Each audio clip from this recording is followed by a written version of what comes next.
Hey, how's it going? Welcome back to the Social.in podcast. I'm your host Pradeep, and on this episode of the Social Media Weekly, we're talking about Twitter and nofollow links. We're talking about Google launching 3 new products for the travel industry, and we're talking about LinkedIn's Business Manager. Let's get started.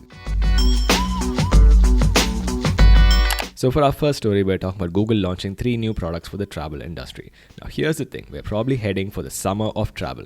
Basically, search queries for terms like passport appointments have gone up by 300% when compared to the first 4 months of this year alone.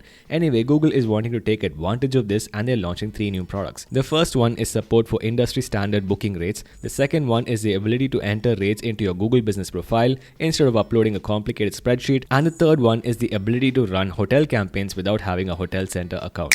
For our next story, we're talking about Twitter and nofollow links. Now here's the thing, way back in 2008-2009, Twitter basically added the nofollow attribute to links in Twitter bios as well as links in tweets. The idea of a nofollow attribute is to basically tell search engines not to follow the links in tweets. Now it looks like, according to a report, Twitter has removed this nofollow attribute and it seems like there is some value in the links in your tweets.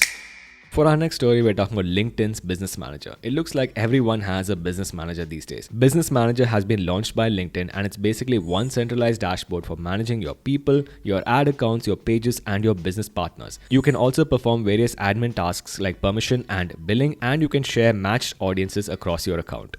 For our next story, we're talking about Ahrefs launching a search engine called Yep. Yep, I said that right. Anyway, Ahrefs is an SEO tool which has been around for quite a while now, and apparently they announced this way back in 2019. 3 years later, they now have a search engine. They invested $60 million of their own money into this project, and I have no idea why. Anyway, the search engine called Yep will be focused on privacy and profit sharing, and it basically has absolutely no chance of taking on Google. To put some numbers here, Microsoft is the third most valuable company in the world by market capitalization, and they cannot take on Google. Also, DuckDuckGo, a competing search engine, has 15.7 billion search queries in a year, and Google has round about that same number in about 3 days. For our final story, we're talking about Meta, everyone's favorite social metaverse platform. Anyway, they're launching something called Basic Ads. Now here's the thing, ever since iOS 14, Apple has basically put a gun to Meta's head. Apple has made Meta lose quite a bit of revenue because of privacy concerns, and apparently Meta has lost well over $12 billion. Anyway, Meta is saying that people really don't care about conversion tracking, so they're launching something called Basic Ads, which are designed purely for brand awareness, and they'll help you track things like engagement and video views and little else.